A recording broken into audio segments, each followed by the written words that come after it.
നമസ്കാരം. ഇപ്പൊ ക്ലച്ച് ഇന്നലെ ഞാൻ ഒരു വണ്ടി ഇട്ടിട്ടുണ്ടായിരുന്നു, ക്ലച്ചിന്റെ റിലേറ്റഡ് ആയിട്ടൊരു വീഡിയോ ഇട്ടിട്ടുണ്ടായിരുന്നു.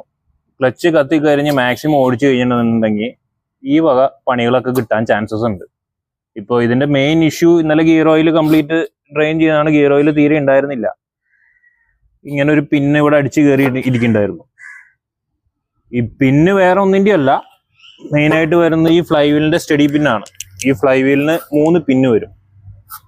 1, 2 ഇവിടെ ഒരു പിന്ന് വരും. ആ പിന്ന് തെറിച്ച് പോയിട്ടാണ് അതിൻ്റെ ഉള്ളിൽ അടിച്ചു കയറിയിരിക്കുന്നത്. ഓവർ റൈസ് ആയിട്ടൊക്കെ പറ്റണതാണത്. ഗിയർ ബോക്സ് കംപ്ലീറ്റ് അഴിച്ചു. ഇനിയിപ്പോൾ ഈ പിന്ന് അഴിച്ചെടുത്തിട്ട് വെൽഡ് ചെയ്യാൻ പറ്റുമോ എന്നുള്ളത് നോക്കണം.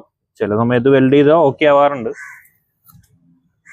ഇതിലെയാണ് ഇപ്പോൾ ഓയിൽ ഡ്രെയിൻ ആയി പോയിരിക്കുന്നത് മൊത്തത്തിൽ.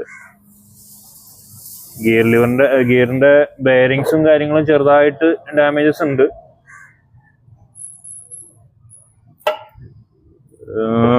വേറെ ഇപ്പോൾ ഈ ആക്സിലിന്റെ ക്രൗണിന്റെ ഈ ബെയറിങ് ഇതിനെല്ലാം നല്ല നോയ്സ് ഉണ്ട്. പിന്നെ മെറ്റൽ പീസ് കൂടെ കാണാം നിങ്ങൾക്ക്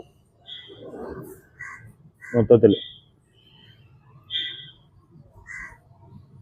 ഇപ്പൊ മാക്സിമം ക്ലച്ച് റേസ് ആവാൻ തുടങ്ങിയ മാക്സിമം അഴിച്ച് പണിയാൻ നോക്കുക. അത് ഇനി കുറച്ചു കാലം കൂടി ഓടും പറഞ്ഞു നിന്ന് കഴിഞ്ഞാൽ ഇതേമാതിരി അല്ലറ ചില്ലറ പണികളൊക്കെ കിട്ടാൻ ചാൻസസ് ഉണ്ട്. അപ്പൊ ഇന്നത്തേക്ക് എത്രയേ ഉള്ളൂ.